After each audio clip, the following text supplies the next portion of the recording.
Hi, I'm Keith Warren and welcome to Hunting and Outdoor Adventures. This week we're taking Jimmy Houston with ESPN on a turkey hunt. That is, if we can keep him quiet long enough to call in a gobbler. And then it's off to deep South Texas to help a fella out on a deer management program. So stick around.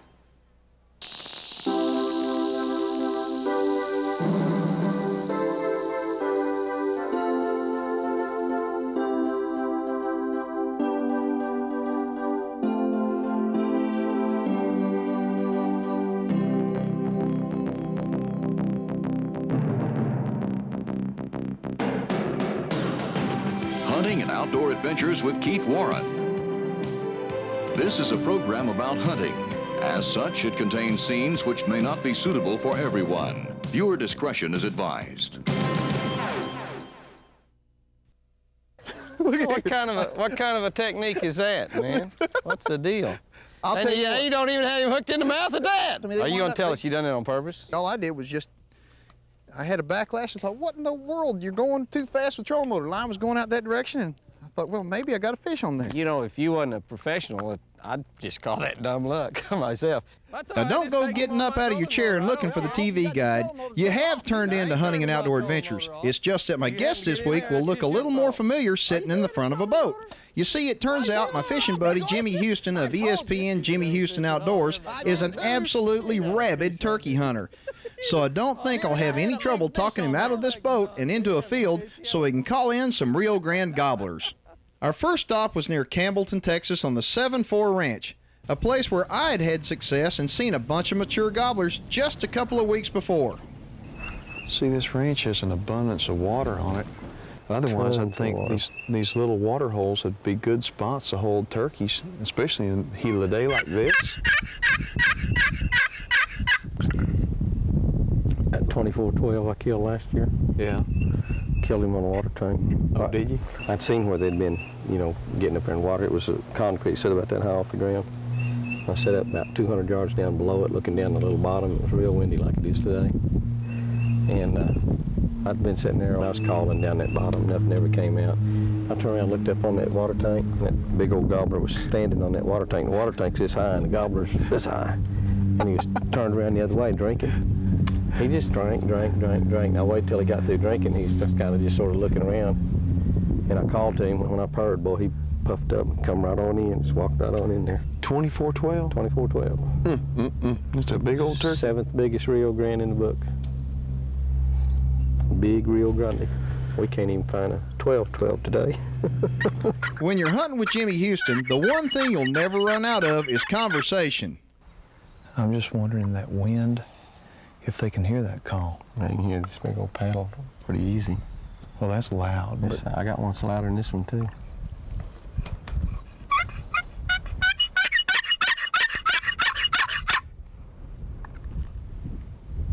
Might all be using that loud one, but that other one gobbled to this one, so. that one this morning's gobbled to that one, right? Yeah. It's funny sometimes, you know. That's why I carry a slate and a box and a yelper and a diaphragm and a boat paddle, and because you'll have different birds that'll react to different ones, seems to me like. Just like carrying spinnerbaits, crankbaits, topwater lures, and worms. Never know what they want to eat. You got it. Let's move on down the road a little bit.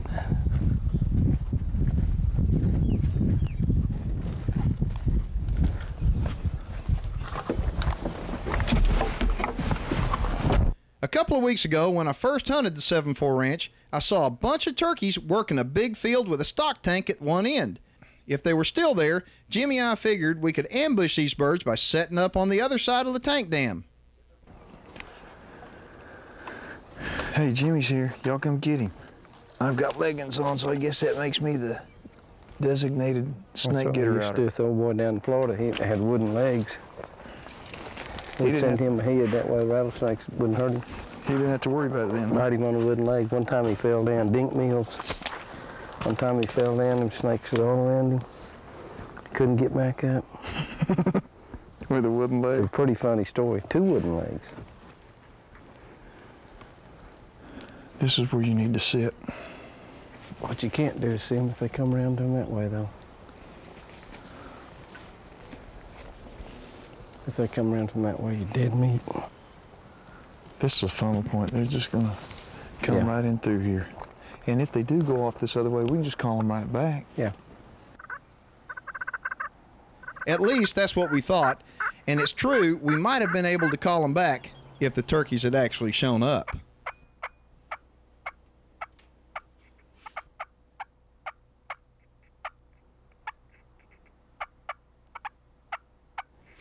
The 7-4 ranch birds were a little too educated for us this late in the season.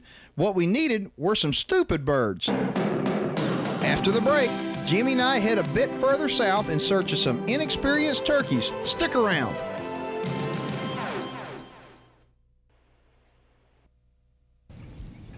Even though there were a bunch of birds on the 7-4 ranch, they'd been hunted for a few weeks now and were getting wise to turkey calls. It would take a long, hard hunt to draw these birds in. And even though I love a challenge, neither Jimmy Houston nor I had room on our schedules for a long hunt. So he hit the road and headed south towards Kingsville and the B-Bar-B Ranch Inn. There's not a lot of turkey hunting done this far south. We have a massive numbers of turkeys, and they're just not hunted that hard. Now that's the kind of turkey hunting Jimmy and I were looking for. The perfect deal. If birds, when they come off a roost, probably went out in that field. Perfect deal would be to bring them through that gate. Because with this barbed wire, they can go under anywhere, but they do like to walk through gates. Well, that's a perfect funnel point, too. You know, so we've got brush all around us, and these little clear spots, they like to get out there and strut. For some reason, you know, they'll hit those fence lines and walk down fence. They just like to walk down fence. Just like a big old bass, they like those fence lines.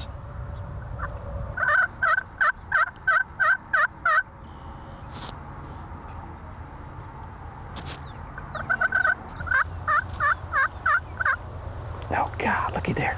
See those heads? Yeah. There he is. He's a young jay. There's another one with him.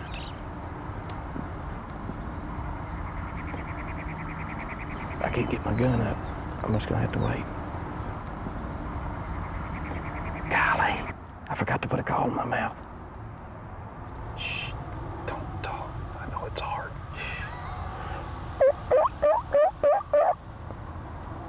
That's a true mouth call.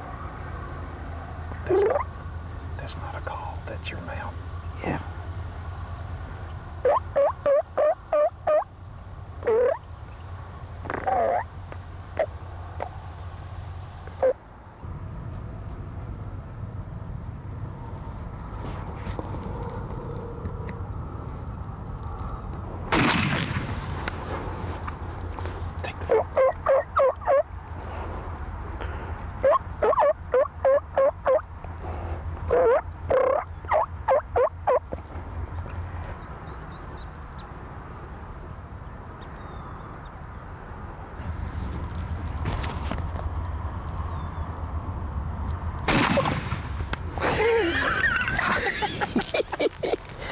Oh, man. I thought you had a call in your mouth.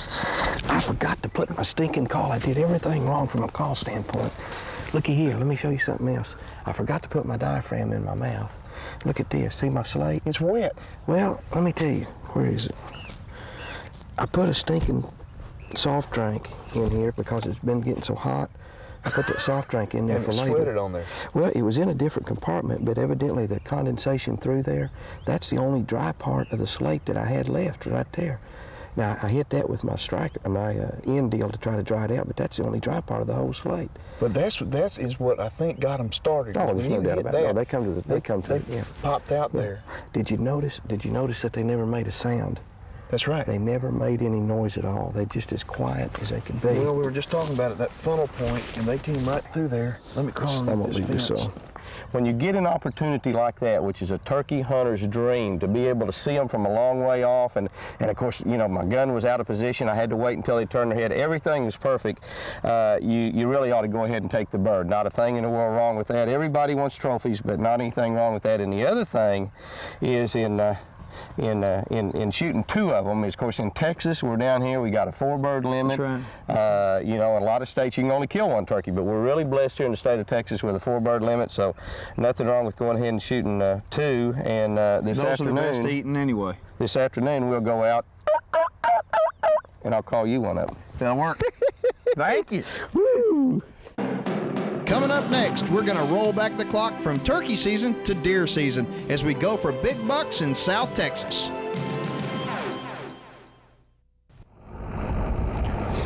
The fella waiting there by the side of the road for us is Terry Wiskoski, an outdoorsman from Bryan, Texas, who's invited us to come to a private ranch in South Texas for a whitetail hunt. Terry. Keith Warren, Terry Wiskoski. Nice to meet you in person. Nice to meet you. This is my cameraman, Alan Green. Alan Green, pleasure. Terry Wiskoski. Well, what's going on? Seen some good bucks. Okay. We're in the pre-rut stage right now. And I know where a couple of good bucks are. It's up to you if you want to take one or not. All right. I got a real nice 10-point. But you know that we have a management program. What I'd like for you guys to do is I have a cull buck, and it's either going to be a high spike or a 3-point. I'd like for one of you guys to take that off first. Okay. That's part of the program. That's before we can shoot a trophy buck. That's before you shoot a trophy buck. Okay. Is it okay for Alan to shoot it? Sure, that'll be great. As Okay, long as we good. get it off, that'll be great. Okay, good deal. Well, let's go then and get us at what you're going to get us in the stand. We'll get you in the stand, get y'all guys all situated to where I'd say about 4 o'clock we ought to start seeing some animals. Good deal. Let's go. I'll follow you back to the cabin. Sounds Thank you. good. It was starting to get late by the time Alan and I got settled down in our stand, and the deer started coming in. There's that big 10-pointer Terry was talking about. Boy, he's got heavy horns, but you can tell he's only about a 3.5-year-old deer. He's not that old. You can tell in the nose. He must have a great management program, because just seeing young deer that are already that good, you know that he's doing something right. Beautiful deer. Now that deer we're going for is a 3-pointer. He said something about one side being long or something like that. He said it had a long spike on, I think he said it was his left side, and the right side had a little fork, but he says it's real long, like 10 to 12 inch long. He says there's no question when you see it, you'll know that it's a cull deer, and he wants it taken off of here before we can go trophy hunting. Look at him and make sure that's him. I don't want you to take a chance. Just look at him. Don't take it off safety. Don't take it off safety. Just look at the animal and tell me if that's him. Look through the scope. Where'd he go? All I can see is his head. Oh, I see him. That's gotta be him. That's a cull-looking deer to me. Well, let's make sure and identify him. Okay, Alan, get ready. He's walking out from behind that bush. Get ready. Don't shoot till I tell you. Look through the scope and make sure that's the deer. Look, I can't see him. Where's he at? There's several good reasons to make a positive identification on your deer. The most urgent to me at the moment was that $2,000 trophy fee on this ranch. You see, this was Alan's first deer, and every time he came close to squeezing the trigger, I heard a cash register noise in my head.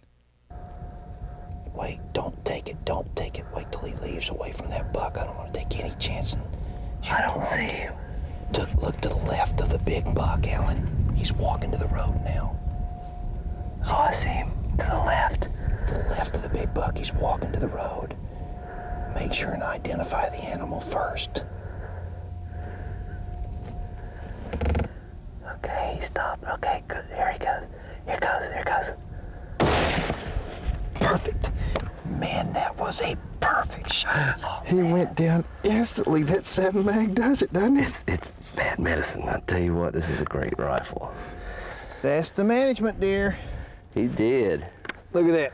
He Yeah. has a spike on this side and a little fork on this one right here. That's it. And I heard Terry shoot. Let's go over there. Congratulations. Okay. Thank you. Now let's go to work and get the big one. When Hunting and Outdoor Adventures continues, we'll have some big South Texas bucks on the ground. Stay tuned.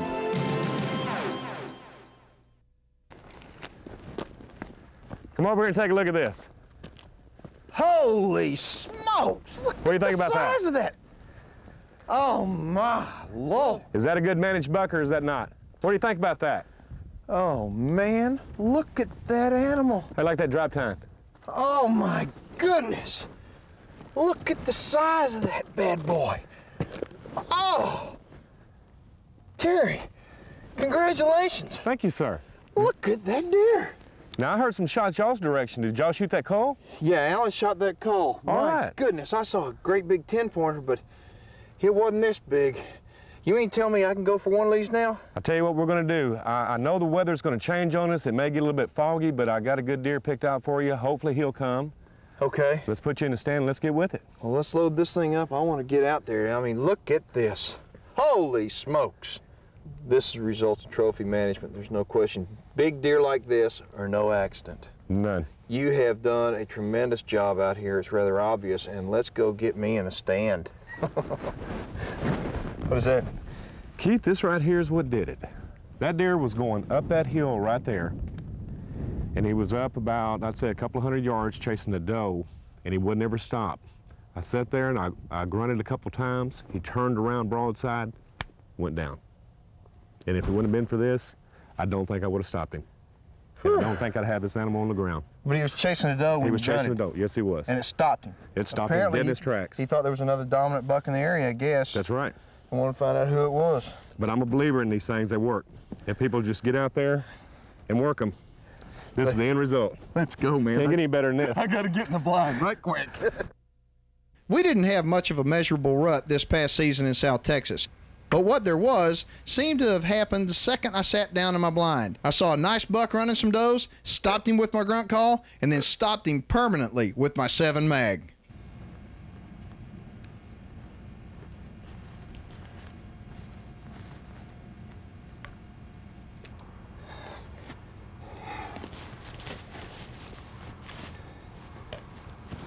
Look at that.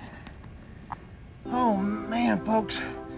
That is what a South Texas hunt is all about. Wait until they're in the rut, use a grunt call, and look at that thing. Look at the size of the horns on that bad boy. That's a beautiful, beautiful animal. 11 points, about 18 inches inside. That's a beautiful animal. Wide open, full-blown rut. Look at her. What a trophy buck. The most important tool in your arsenal for hunting whitetail deer any time of year is called the grunt call. Don't leave home without it. From bow season all the way through rifle season, you can use the grunt call successfully to call in big whitetail bucks. I'd like to thank Terry Wiskoski for taking me on the hunt today, and I'd like to thank all y'all for watching. Now, if you like what we're doing on the show, tell somebody about it. I'm Keith Warren, and I'll see you next week right here on Hunting and Outdoor Adventures. That's the best buck I've ever gotten. This would be a great morning to be down that lake in Mexico. Golly, top water. Whew. The last time I was down there, I caught 3 smallmouth. Biggest one was 3.5. Top water? No, crankbaits. I couldn't get them to touch the top water. I think it may be still a little early. But that was 3 weeks ago. They ought to be on top now. It's not too early now.